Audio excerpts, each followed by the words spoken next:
there must be a secret competition going on in the background of who can make basically the shittiest showcase this year. And guess what, Jeff Keighley? You did it. You absolutely made the worst Summer Game Fest so far. Good job. Woo! 80% indie games, all free-to-play games with no gameplay whatsoever, and also cringy actors in a forced ad no one wants to see. Some videos ago, well, basically 2 videos ago, I said hopefully Summer Game Fest might actually be better than the State of Play. Oh boy, that aged like milk. This was not better at all than the State of Play. And seriously, if your biggest announcement is a Lego game, we know we have a problem on our hands. And if one of your other announcements is, hey, we are going to bring DLC and a physical copy for our game that already existed, good job. If those are really the highlights of your showcase, you know you fucked it up. I'm sorry. I am not against indie games whatsoever. I like indie games. But you have countless other showcases to show off indie games. When I'm watching literally one of the biggest showcases of the year, we basically have 2, besides PlayStation and Xbox and Nintendo their own stuff, Summer Game Fest and the Game Awards. And I guess opening night live right now from Gamescom is, I guess, like a supplementary. That's also a thing. Sometimes something happens there, but basically Summer Game Fest and the Game Awards.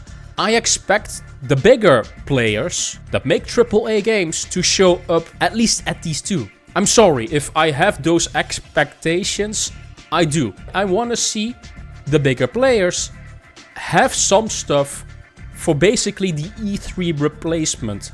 Man, I really miss E3 right now. I have nothing against indie games. Like I said, I see indie games almost every week, my guy.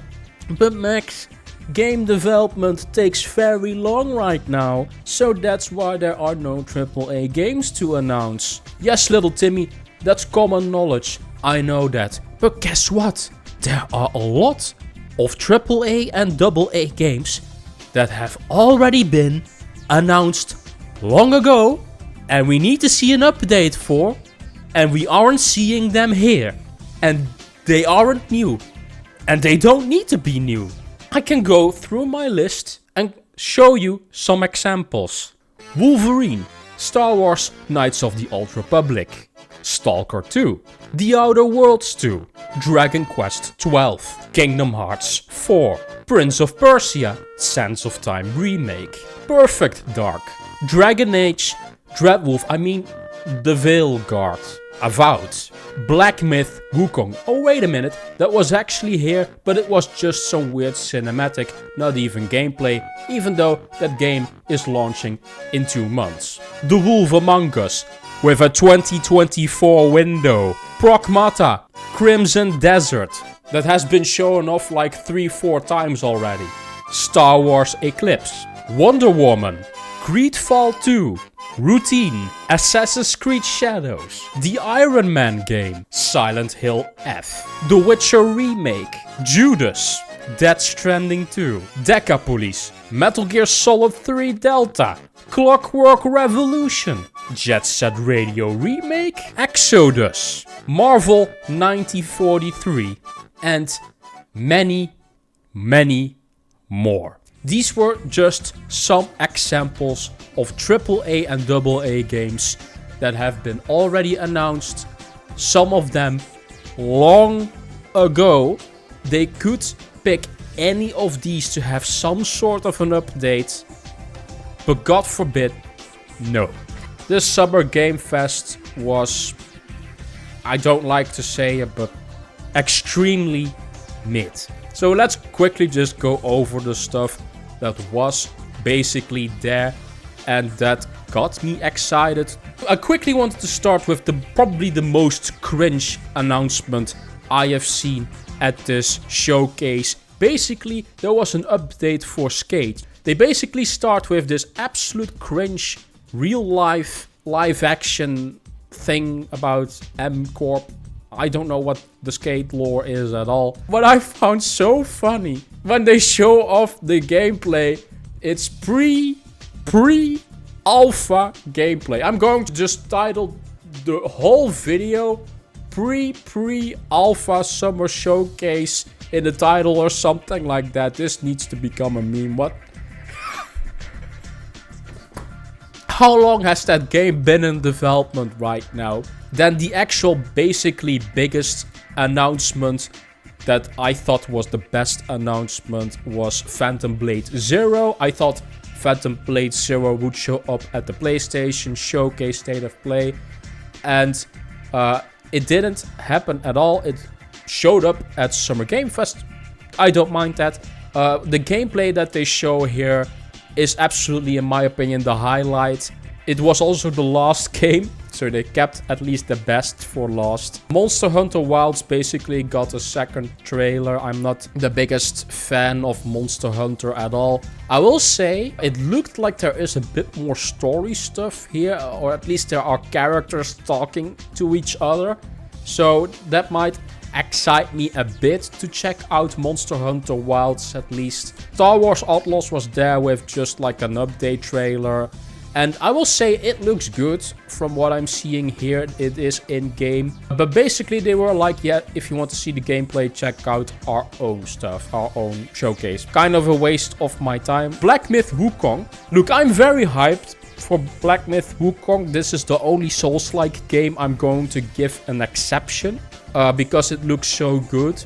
But what they showed off here is just a cinematic trailer for pre-orders that are opening. A cinematic trailer is okay for basically the start of your announcement and to show off the world, but all these cinematic trailers for when the game is close to launch, don't do that. That is just, in my opinion, a turn off. I want to see gameplay. Your game is releasing in 2 months. To be fair, there is a lot of gameplay already for Black Myth Wukong if you want to see it online. But yeah, this trailer didn't do anything for me. Metaphor ReFantasio, the only game I'm most excited for, which is probably going to be my game of the year this year. It looks great, but the trailer was kind of short. I recommend you guys look up the actual Metaphor showcase. They did their own showcase, showing more stuff in depth. Then basically the biggest announcement that they started off Summer Game Fest with was this indeed Lego game. That was real. I talked about that in the rumors. And it's a Horizon game in the style of Lego. I'm not very sure yet of what it will be. Gameplay wise, I think it's not open world. And I'm kind of wondering if it's going to be the story of 1 or 2.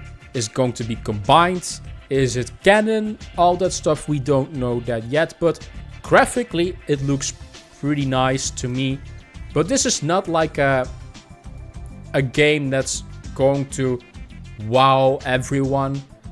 This is more of a mid, not mid as in it's mid, but like in the middle of a showcase kind of reveal. To have this as an opener, I don't think that's strong enough, but it looks good. Then Kingdom Come Deliverance had a second trailer, Kingdom Come Deliverance 2. It looks good as well. It's just, I was not the biggest fan of the first game. I found it just very cumbersome to play and very not fun at all. Just a Skyrim for misogynistic people, basically. But yeah, for all the Kingdom Come Deliverance fans, I guess this is nice. And then there is the new game from the creator of Silent Hill, Slitherhead, and they showed off gameplay for that. It looks absolutely disgusting because it's a horror game. I will say it looks a bit choppy in the gameplay. I think the idea is unique, I suppose, but it doesn't really wow me either. So, and that's really all the most noteworthy single player stuff, because all the rest was multiplayer, free to play, and there was a lot of indie games, but I don't really cover indie games much on my channel, or it needs to be a very big indie game that I'm hyped for, which is very rare, I can say. This whole showcase was, I'm going to say, not even say mid, I'm going to say bad. This was just a bad showcase. If the Xbox showcase will be anything like last year's, they already have won, in my opinion. If it's the same quality as last year's, or maybe even better, then Xbox has basically a very easy job. The bar's not very high at the moment. So yeah. And the thing is, we have been very negative of Xbox this year. I've also been complaining about stuff Xbox has been doing on exclusives, going to other platforms, stuff like that. And basically Hellblade was a disappointing release as well. But at least Xbox does have a very big slate of games exclusive towards the Xbox ecosystem, shall I say. It's no longer really exclusive. But at least they have a lot of games coming their way, because they have invested in so many studios. And a lot of them that I'm actually excited for, a lot of RPGs, like Avowed, like Fable, like Clockwork the Revolution, and more stuff.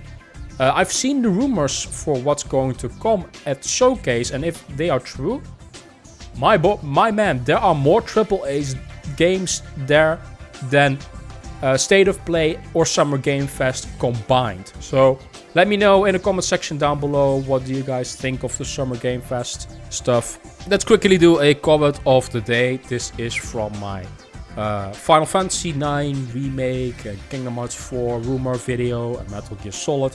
I covered multiple games in that video. Swash Show says the following: I don't think anyone should expect any new game reveals from Sony during Summer Game Fest. We will probably get more info on pre-order price, Deep Dive, or Astrobot and Concord, and possibly Spiderman 2 DLC info, but nothing else. Nothing happened on that at all. There's no Spider-Man 2 DLC, there's no Astrobot, and there's no Concord. Nothing of that was on Summer Game Fest. If you can count Horizon, Lego, that was the only PlayStation-centric announcement there.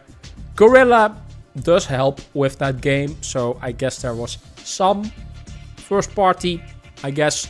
If you have a good comment of your own, let me know in the comment section down below, and I might feature your comment in the next video. Thank you guys for watching. As always, I was very negative in this video, and I just wanted to show off my frustration, because yeah, these showcases have been just not good at all, and my hype already for Summer Game Fest was already pretty low, and that they could even go lower than that is a new achievement, Jeff. That's a whole new achievement that you just reached. Maybe not for you guys, but for me it went very low this year. Thank you guys for watching, as always. I love you all, and I'll see you guys in the next video, hopefully with something better news, like anything better. Bye bye.